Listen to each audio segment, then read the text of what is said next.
On. Hallelujah. Thank you, Jesus. Oh, you're so good. Amen.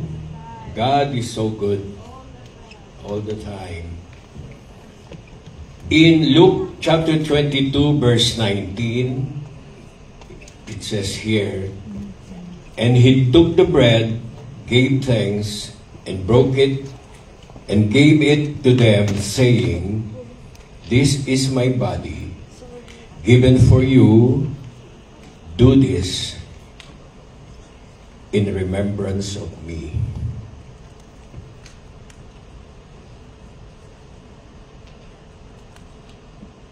At the Last Supper, when Jesus broke the bread and gave it to his disciples, he said, "Do this in remembrance of me." That was very clear in what Luke chapter 22, verse 19 said. Hindi po sinabi ni Jesus na, "Do this in remembrance of your past." Wala po siya sinabing ganon. Your failures, wala rin po siya sinabing ganon.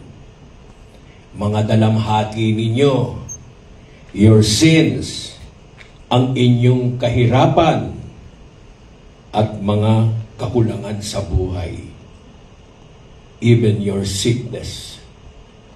Sinabi po niya, he said, "Do this in remembrance of me." When we take Holy Communion, we are commanded what? Dun sa Luke 22 verse 19, to remember Jesus. Amen? You must what? To remember Him of what? His love, His goodness, ang kanyang katapatan, ang kanyang kapatawaran, His mercy, at ang kanyang kagandahang loob. Divine healing, prosperity, and His restoration. Amen? Dadagdagan ko pa. Remember Jesus of His coming. Amen? Remember Jesus when we receive or when we take Holy Communion. Hallelujah. Sabay-sabay po nating itaas ang ating mga bread. It symbolizes His body. Sabay-sabay po nating i-partake.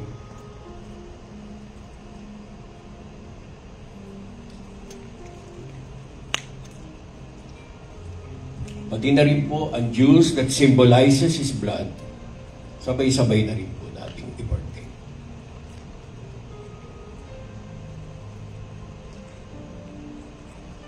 Let us pray.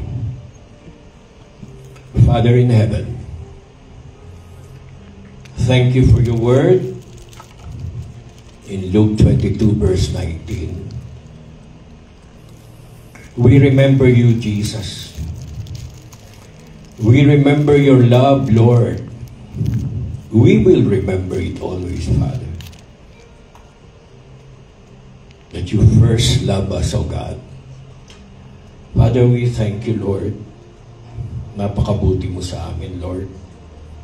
Napakabuti mo, Panginoon, na iniwan mo sa amin ang iyong banal na hapunan upang alalahanin ka parati, Panginoon. Maraming pong salamat. Lahat ng ito, Panginoon, wala po kaming magagawa kundi ibalik sa inyo lahat ng papuri, pasasalamat at pagluwalhati na kayo lamang kayo lamang ang nagdi-deserve ito, Panginoon. In Jesus' name, ang lahat po ng anak ng Diyos, lahat po ng mararapture, magsabi ng Amen. Hallelujah! Thank you, Jesus.